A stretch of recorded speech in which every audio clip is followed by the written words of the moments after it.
તો જય ગુરુ ગાઈસ, આજે આપણે બનાવવાના છે સરગવા બટાકાનું શાક। એ સરગવાની શીંગો ગાઈસ તમને ખબર જ છે કે સેહત માટે કેટલી હેલ્ધી હોય છે। તો મારા ઘરમાં તો સરગવા બટાકાનું શાક બધાનું ફેવરેટ છે। તો ચલો આજે આપણે બનાવીએ। તો એના માટે સૌથી પહેલાં આપણે તેલ ગરમ કરવાનું છે। તેમાં 2 સૂકા મરચાં નાખી દેવાના છે। જ્યાં સુધી સૂકા મરચાં બળી ના જાય ત્યાં સુધી તેલને ગરમ થવા દેવાના। પછી તેની અંદર 4-5 ટમેટા કાપેલા નાખી દેવાના છે। પછી ટમેટાને 2 મિનિટ રંધાવા દેવાના। પછી તેની અંદર નાખવાનું છે વાટેલું લસણ, લીલા મરચાં, ધાણા જીરું મરી પાવડર, હળદર, મીઠું અને કશ્મીરી લાલ મરચું। એ નાખીને ટમેટાને મસ્ત ઓગળી જાય ત્યાં સુધી રંધાવા દેવાના। પછી તેની અંદર આપણે નાખવાના છે કાપેલા બટાકા અને સરગવાની શીંગો।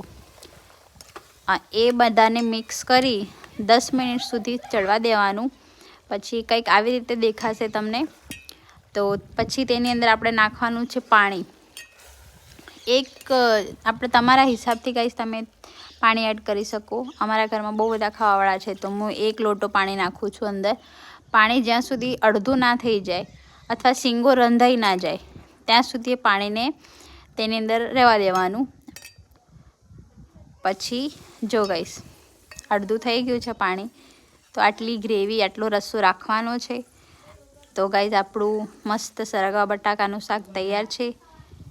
ગાઈસ અમને તો બહુ ભાવે છે। તમને ભાવે કે નહીં ભાવે કમેન્ટ કરો અને ચેનલને સબસ્ક્રાઈબ કરો, લાઈક કરો અને શેર કરો।